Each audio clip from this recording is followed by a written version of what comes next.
আসসালামু আলাইকুম। আজকে আমরা ক্লাস 9-10 এর 11.1 এর 8 নং থেকে করব। 8 নং কোশ্চেনটা বলেছে সেম টু সেম গত ক্লাসে যে আমরা করেছিলাম 7 নং ওইটার মতোই বলছে কি এটা বলেছে যে সামান্তরিক নাকি আয়তক্ষেত্র সেটা আমাদের প্রুফ করতে হবে বা এটা বলতে হবে ওদেরকে। সেটা কি হবে? কোনো আহামরি কোনো নতুন নিয়ম নেই, সেম, জাস্ট পার্থক্য হলো যদি সামান্তরিক হয় তাহলে কর্ণ দুটা সেম হবে না, মানে মিলবে না, দুটো দুই রকমের ডিফারেন্ট মান আসবে। আর যদি আয়তক্ষেত্র হয় তাহলে অবশ্যই দৈর্ঘ্য প্রস্থ তো মিলবে, সাথে কর্ণটাও মিলবে। আমরা শুরু করি, দেখি কোনটা হয়, কর্ণ হবে নাকি আয়তক্ষেত্র হবে নাকি সামান্তরিক হবে। ফার্স্টে আমরা দৈর্ঘ্যগুলো বের করি। AB সমান সমান মাইনাস আর এই মাইনাসে plus 2 square plus 4 plus 1 square.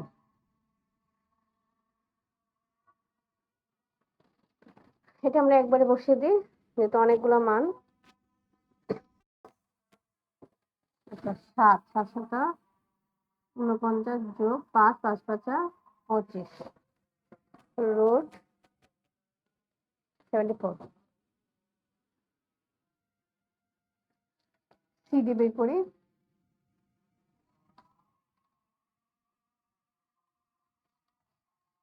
-1 -6 square plus 2 -7 square. 7 49 5 25। ওকে, সেম আসছে। এখন আমরা প্রস্থ থেকে যাই। এডি এডি সমান সমান -1 আর মাইনাসে প্লাস 2, সেম ভাবে 2 প্লাস 1 স্কোয়ার। 1 9 3 9 কত আসতেছে? Root 10।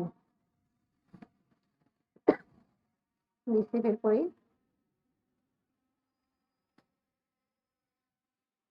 6 -5 square plus 7 -4 square.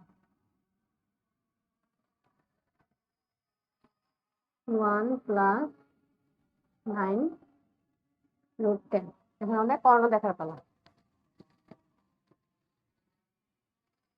BD BD সমান BD -1 -5 square plus 2 -4 square 6 root 36 plus 4 40। Same ভাবে এসি দেখি সেম যদি আসে তাহলে আয়তক্ষেত্র, না আসলে সামান্তরিক। 6 plus 2 square plus 7 plus 1 square. 8 8 64 যোগ 64। দেখা যাচ্ছে যে সেম কিন্তু আমাদের আসেনি। এটাকে কি বলা যায়?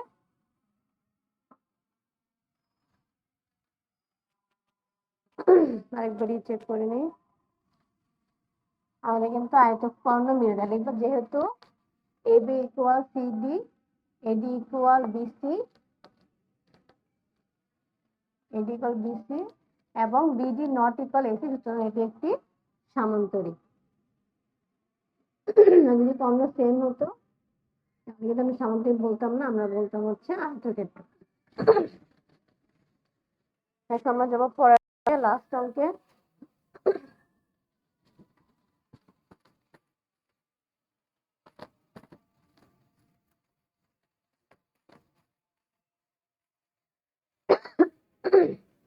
লাস্ট টাইম কি বলা হয়েছে? a equal to b equal C equal to এটা হলে, আচ্ছা আগে মানগুলো লিখি। 9 a equal 10,5 b equal 7,6 c equal -3,5 p equal 3, -2। তাহলে এখানে কি বলছে কথাটা? কোশ্চেনটাকে একটু ফোকাস দাও। এ বি সি বিন্দুগুলোর মধ্যে কোনটি পি এর সবচেয়ে নিকটবর্তী এবং কোনটি সবচেয়ে দূরবর্তী, মানে কোনটা সব থেকে কাছে এবং কোনটা সব থেকে দূরে, সেটা আমাদের বের করতে বলা হয়েছে। তো সেক্ষেত্রে আমরা কি করব, অবশ্যই পি এর সাথে কম্পারিজন করে এপি একবার, বিপি একবার, সিপি, তিনটা মান বের করব। এখন এক্ষেত্রে আমরা ডেসিমেলে বের করব, বোঝার ক্ষেত্রে যে কোনটা কাছে এবং কোনটা দূরে। তাহলে শুরু করি। এখানে আর কোন ছবি টবি আঁকা হবে না, জাস্ট এখানে আর বের করতে বলছে। তাহলে এপি সমান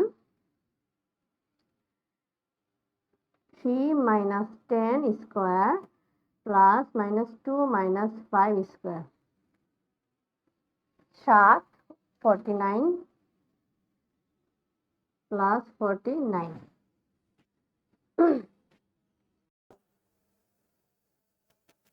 রুট 49 7 রুটটা আমাদের মেনে নেব ম্যাথটা, যাতে আমাদের বুঝতে ইজি হয়। ওকে, সেম ভাবে বিপি বের করব।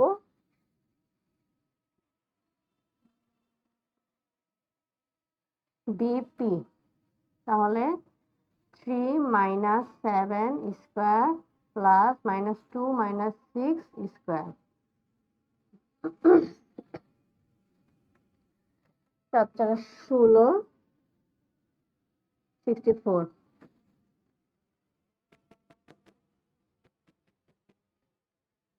8.94। এখন সিপি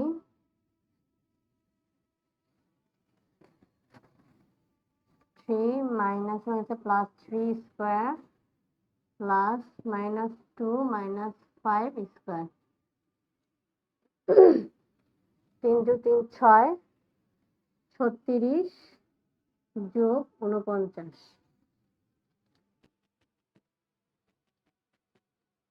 9.21। তাহলে এখন আমাদের মান দেখে বুঝতে হবে কে সব থেকে কাছে এবং কে সব থেকে দূরে। সবচেয়ে ছোট মান হচ্ছে ও, তার মানে ও সব থেকে কাছে। সব থেকে বড় মান হচ্ছে ও, তাহলে ও সব থেকে দূরে। তাহলে বলতে হবে পি থেকে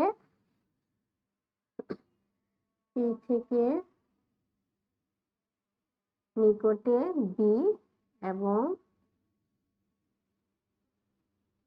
দূরে এ। আজকে এটুকু।